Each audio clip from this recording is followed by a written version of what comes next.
collard green. You know I'm always trying to drop some green. And this shit crazy when they want some bread. Shawty gotta go feed the street. I'm spreading the word, you know that be spreading. What's up, YouTube? Welcome back to the channel. I just did a video and the video didn't save. Then I tried to do another video and that video was boring. So we finna try this video and it might be alright, hopefully. We got this. Do for extreme. What are you doing? Stop. You finna do 4 extreme disturbing interviews with serial killers. It's finna get a little bit, yeah.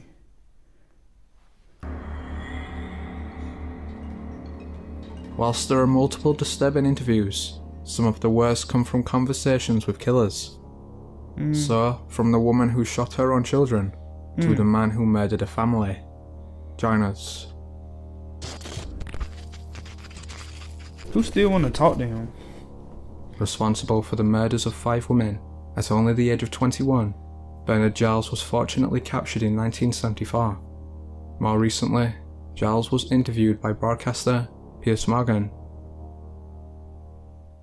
That day that you went out when you did kill for the first time, was that a morning when you woke up and you were with your wife and daughter and something hit you and you went, no, today may be the day?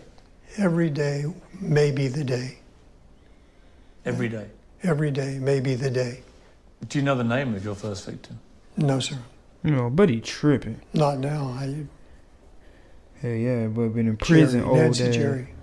Need to be Do you in. know anything about her life? I found out later she was a singer in a bar.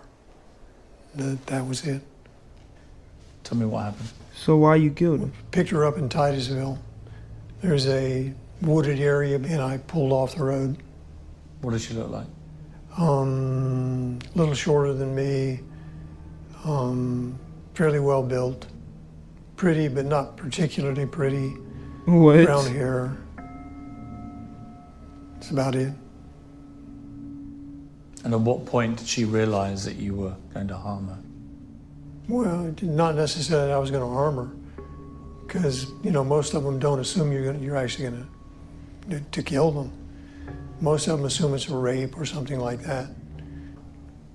And you what did admitting you that then you all Told her of to get out of the car, and that's when yeah, you she became staying in jail. I afraid. hope your ass stay in jail, nigga. Up to that point, I assumed that she thought it was just going to be a rape. I walked her over in front of a tree, and then I shot her. Why? Just like that? Yes, sir. And what were you feeling as you did that? Watch him say. I mean, the thing is what is your passion in your life? So your passion is to kill. What is the thing that you like to do more innocent than people. anything else? And you're doing it. You are so there that you could almost, it's like you can see the atoms vibrating. I mean, it's just, Crazy. it's difficult to describe.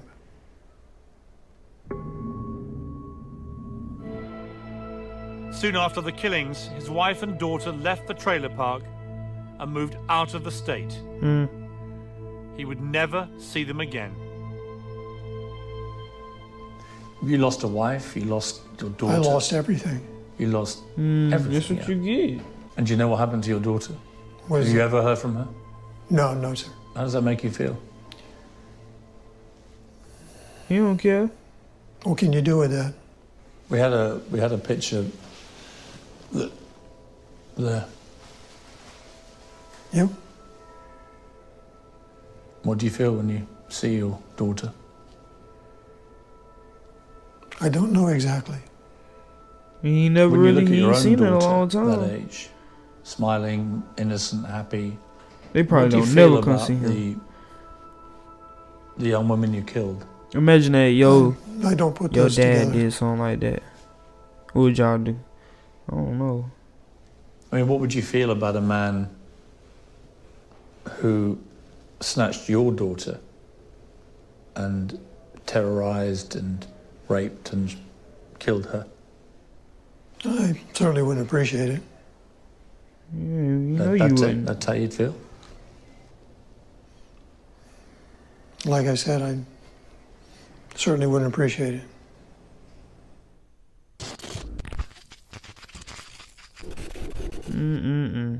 Believed to have killed around 70 people, 49-year-old Tommy 70? Lynn Sells was executed in 2014.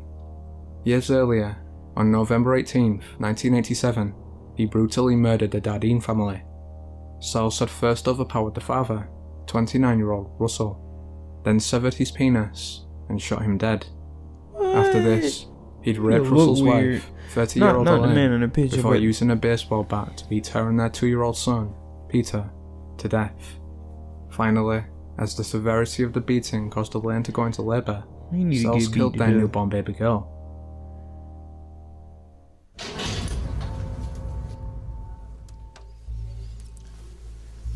That boy Maxim.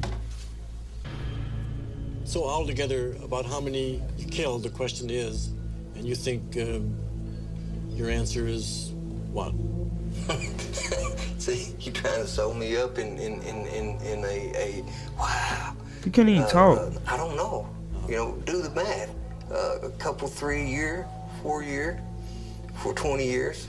What does that add up to? 50 to 70. I'll go with that. Okay. Probably more. Some of the people you killed, they could be men, they could be women, they could be kids. It was like an equal opportunity. I didn't form a pattern as most. Yeah, it was like anybody was fair Look, game. he ready to It talk did not about it. matter. Blood is blood. It didn't matter man, woman, child. Yeah, no more thrill to kill the mayor of the town than the homeless guy on the street. No. Quite a few times, not all the times, but quite a few times, it was a mother and a kid. And I have an answer for that. Okay. And I thought hard about that because it's been like smacked up upside. I want to fade with him right now. I want to fight him. Oh, wait. I ain't even finna do that. Yeah, because I could be. Yeah. Could, really. My head at the time. You already know where he at right now. He ain't in jail, I I tell know you what that. I went through as a child. The nightmares, the drama, the reality of who I was and what was done to me. I never wanted that to happen to another person. I had something against that person. And there was another person there that Stop witnessed stuttering. it. I didn't want them to carry that on their shoulder the rest of their life. Does that make sense? Yeah, you're putting No. out of the misery they would have had if they had to live through all that. Nigga, shut up. That's No. the best I can answer it. If it was just a question of putting the other person, besides the one that you were targeting, out of the misery of having to live life with missing mama or missing, whoever, maybe you would have gone about it in a gentle way. Is there a gentle way? Yeah. How you know when they strap you to a gurney that everything inside of you just ain't burning up? In one case, Sells murdered an entire family, bludgeoning a pregnant woman, her 3-year-old, and her unborn baby to death. It's the sensation of the blood. It's the sensation tying that scarf around your neck and just watching your eyes. It's the sensation seeing that skin pull apart. It's sensation. I bet he ain't doing that when he was in prison. I bet he wasn't doing that. Knowing it's sharp enough, just go all Surprised the they- way up. Was there anything different the first time when you killed a person? Was there a different rush, a different feeling? That first You one, I can disgust me. still see it in slow motion. And each one after that became more. Speed it I up. know y'all hear a fly in my room, bro. My door is shut, so it's just gonna have to fly I around can't find here. the dragon I'm chasing. I no could have more. sworn I just I back can't him. find that rush, that Apparently I didn't. same release of anger I felt that first time. So there was a release of anger. Oh, without a doubt. It's like busted a piece of glass and there's just little shivers all up in there.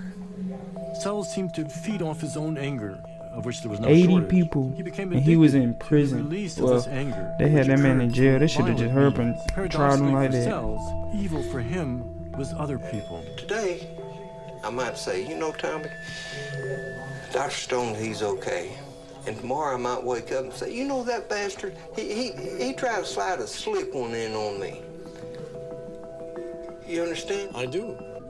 That's why there's this glass. You think? Nah, nigga, cause he's alright. I see him in the store like, we're moving. Deanne Downs isn't a serial killer, but that isn't through a lack of trying. Follow me home. In 1983, after a string of short relationships, Deanne finally found love in her co-worker, Robert Knickerbocker. Tomorrow I might wake up and say, Robert, "You know however, that rejected her, bastard, stating he tried to had slide no a interest slip in on being a me on father me." to her 3 children, Christiane, Cheryl I Lynn, do. and Danny. Subsequently, on May 19th, 1983, Deanne pulled over onto the side of a quiet road and shot each of them multiple times. She then shot herself in the arm and drove to the nearest hospital. Tragically, Cheryl was already dead, while Danny was paralysed and Christy barely alive. Meanwhile, Deanne told doctors that they'd been attacked by a bushy-haired man who'd attempted to hijack the car. Police though were sceptical, and after a lengthy investigation, arrested her on February 28th, 1984. We were just out, I guess, sightseeing, I guess you'd say. And the kids got tired. They fell asleep in the car, so I decided to just head on home. But I saw a road I hadn't been on before. We like to take back roads. And just went down that road, and there was a guy standing in the road, flagging me down, so I stopped. No, you don't If I stop. had shot my own children, would I not have done a good job of it? Why would I have taken my kids to the hospital? Wouldn't I have made sure they were dead and then cried crocodile tears? That's insane to think that I would do such a thing and then bring the witnesses in against myself. That's crazy. Christy woke up, and as I say, she may be the only one to get me out of this. Would I have brought her to the hospital? Wouldn't she be the one that I would make sure is dead? There are too many holes in it. When this man shot my daughter, my first reaction was to snap back to my childhood, to the pain that had happened to me back then, my marriage, my entrapment by society. This man was bigger than me. He was stronger than me. He had more power because he had a gun. And I stood there and I looked at Christy reaching, and the blood that just kept gushing out of her mouth. And what do? Everybody says you sure were lucky.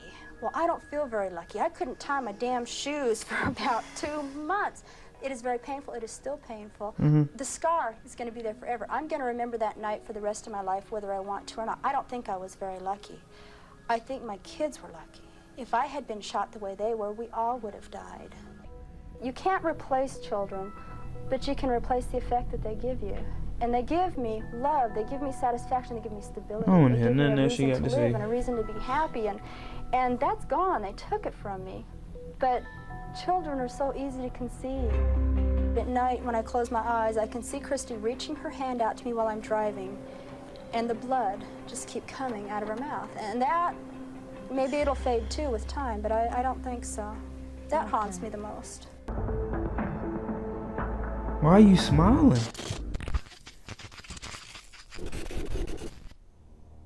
Arguably the most infamous smiling. serial killer of all time. You've likely seen most of Ted Bundy's interviews. However, there is one very rare and disturbing recording that few have heard. In it, Bundy describes the murder of 18-year-old student George N. Hawkins. My bad. I was moving up the alley using a briefcase and some crutches, and a young woman walked down, and about halfway down the block I encountered her and asked her to help me carry the briefcase, which she did, and we walked back up the alley. Basically, when we reached the car, what happened was I knocked her unconscious with the crowbar. Whoa. And I handcuffed her and put her in the passenger side of the car and drove away. One of the things that makes it among the things that makes it difficult is that at this point she was quite lucid, talking about things. It's funny, it's not funny, but it's odd, the kinds of things people say under those circumstances. She had a Spanish test the next day, and she thought that I had taken her to help tutor me for a Spanish test. It's kind of odd. The long and short of it was that I again knocked her unconscious. and strangled her. Can you hear that? The Hawkins girl's head was severed and taken up the road about 25 to 50 yards and buried in a location about 10 yards west of the road on a rocky hillside. It's crazy. By this time, it was almost dawn. They'll measure on this particular morning, where they I was just absolutely, who does that? Again, just shocked. This nigga measured where he put the body at. Horrified about, and I went down the road, throwing the briefcase, the crutches, the rope, the clothes, just tossing them out the window, and the crowbar, everything, handcuffs, everything. I get mad at myself a few weeks later because I'd have to go out and buy another pair. I mean, it's not comical, but that's what would happen. This was just, I was in a sheer state of panic, of just absolute horror, you know. It's like, at that point in time, this consciousness of what has really happened is like, I was gonna say, I know this nigga ain't got no Ku Klux Klan. Is that a egg box? And, so I drove, talk about details coming back. I couldn't find one of the shoes, so I thought it was there, but it wasn't. So I went back. This was the next day. Got on my bicycle, rode back to that little parking lot. I knew there were police all over the place by that time. So I went back to that parking lot and I found both the pierced earrings and the shoe laying in the parking lot. So I surreptitiously gathered them up and rode off. So, there you are. Why?